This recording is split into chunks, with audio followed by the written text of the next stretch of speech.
Hey everybody. As a follow-up to the last video that I made about a game that I played in this line from the ChessGoals course with the Slav Exchange, where we have this interesting line where we're sacrificing this e5 pawn and playing d4. I found a master game that exemplified some of the ideas that I was talking about in that video really clearly, and I wanted to go through it. So queen a4, just like in the game I played, and of course knight c6, knight e4. And here, black played the move that I ultimately ended up sort of recommending in the last video. In my game, I played queen d5, but this bishop to f5 is just much, much stronger. Here, white does opt for the knight to d6, and we do give it the bishop pair, and which is something that I was very concerned about. But this game demonstrates quite easily how this is not an easy position at all. Here, white plays bishop to d2, and it makes sense because perhaps he's afraid of a quick castling and a knight coming to b4, and there's some problems on the c2 square. Otherwise, that move looks a bit strange. It makes sense that maybe white would want to try to play g3 and get here. Perhaps needs to bring the knight out first and try to castle kingside, because castling queenside doesn't look very safe at all. So white just continues on with speedy development, knight f6, knight f3, and now I like this knight f4 idea. It's possible, of course, that he could have just castled, which is probably gone here next. But this does create some tension here on the d2 square. So g3, white does castle, and after bishop to g2, we capture, and then this knight comes, and now rook to e8. And this is the first idea we have that's trying to stop castling from happening. If white castles either side right now, then of course this e-pawn is just going to fall immediately. So white chooses bishop to f3. His idea is I'm just going to put the bishop on f3, and then I'm going to castle. And here, white chose to play bishop to d3, but there's actually another idea that perhaps is even stronger. Something like bishop to h3 is a very nice move. Now you're never going to castle kingside. It's going to be very tough for you to find a way to bring your bishop back to g2 and block that diagonal. So you're just flat not castling. If you try to castle the other way, so an idea I had was to capture here. And then take with the pawn, and this is going to try to close the c file, and then maybe just try to castle this way. But this is terrible. You're just going to lose a pawn. Pawns are falling. There's still an attack, and the white king is far, far, far from safe. Instead, if you try to just leave the king in the center, this is not going to work either. So, for example, let's say you just try to develop the last piece you can and play rook to c1. Well, now we can just play d3. And this is nice because it frees up the d4 square for our knight, which is going to be an important idea that we can use this pawn coming forward. So e3, trying to keep things closed. We get knight d4 anyway, and this bishop seems a bit loose. We get I thought maybe the bishop might try to come and get rid of this stronghold in the pawn. I mean, of course you could take, but that's just going to let us develop a rook with trouble against the b2 pawn. So knight to c2, the king moves. And then now bishop g4. Of course, you can't block with the pawn because you're going to lose this guy with check. So bishop to f3. And this was going to work out more or less the same if you block with the knight. But still, we're just going to capture. Knight takes, and we get queen f6. And the queen is going to get in to this f2 square. Even if you try to keep me out with something queen g4, I'll grab here, and you're going to have big problems anyway. I'll bring the rook over. Maybe I'll be threatening this check and picking up material here quite easily. So I do think this bishop h3 was quite nice, but perhaps white was really attracted to you taking advantage of the pin here. White sidesteps out of the pin, and now they're threatening to take the bishop. So we just drop back, and we still have a pin on this pawn. It's still not moving. White plays rook to e1, defending the pawn. Again, wants to move the king out of the way, but still couldn't because of this pressure on the e2 pawn. But now we can play d3.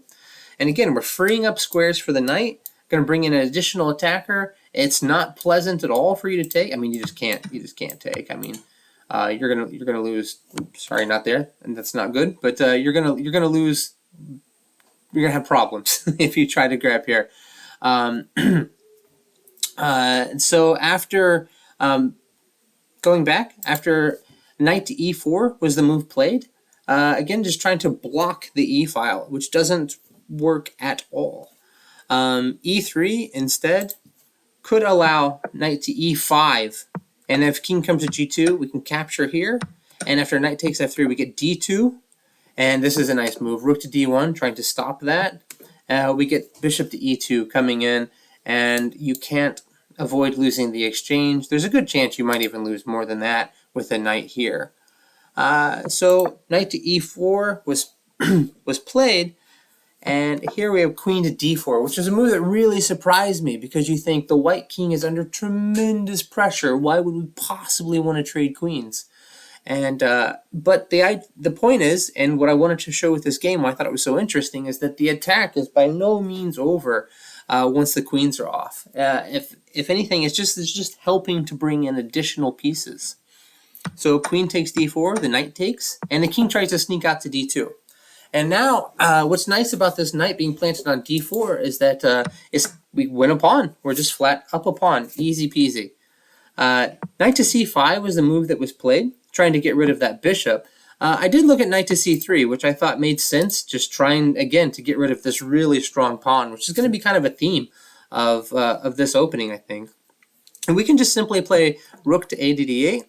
And I thought rook to c1, just trying to get the other rooks out, just trying to transfer here. And white's starting to look a bit developed, but this doesn't help. You can't take the pawn. It's just going to drop a piece. So rook to c1, and then I like this move b6. We can capture here, and it's probably going to work out similarly.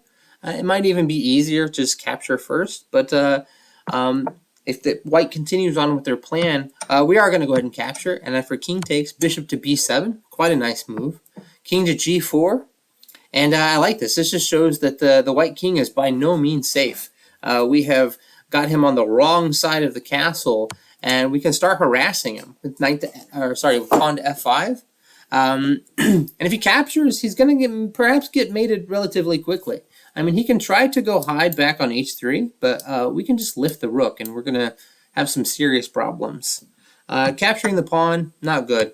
Bishop to c8 check, and after trying to come back to f4, it works out pretty close to the same if you come to g5, but we just have checks. Can't block with the knight because you lose the knight. Of course, you have to block with the knight because king g5 is just an immediate mate with the king in the middle of the board. Quite an aesthetic ending to this.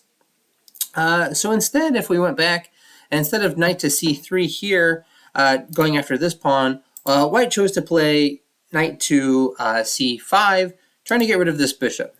We get knight takes f3, so of course you can't take the bishop because you will lose the rook. So king takes, and then bishop to c4, a similar idea as we saw in the last line with this b6 move, just trying to get to the open diagonal here. The king is struggling because of the rook still on h1, it's on h3. White tries to drop back, and the idea being that if we give a check immediately, that it's just going to block with the pawn. So we develop the rook, kick the knight. The knight is now offsides. That is an ugly knight. And bishop to d5 and f3.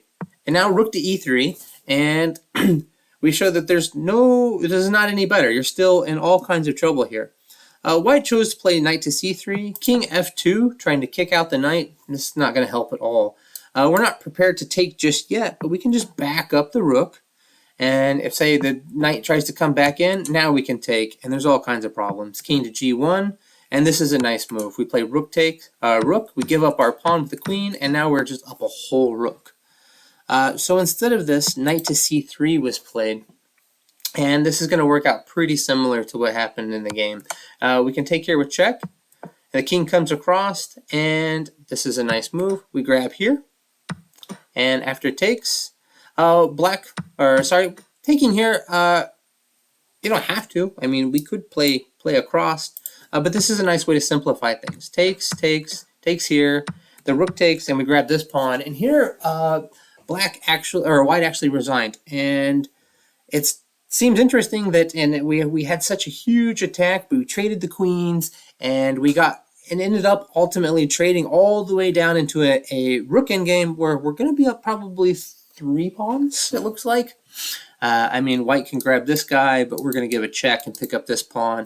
And these guys are going to be easily winning. We just have to watch out for a back rank mate.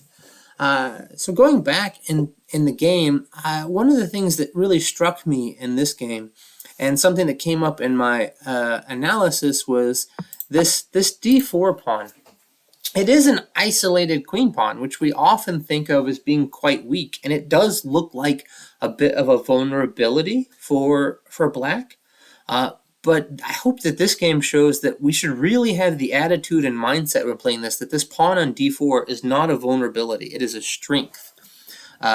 We're constantly threatening this d3 action with attacking ideas against e2 because the king has so much trouble getting castled. And then as we saw, that pawn can continue to cause lots of problems in an in-game situation much further on. Later in the game, like here when we're looking at this, when this pawn is causing a lot of tactical issues because of its threats to promote.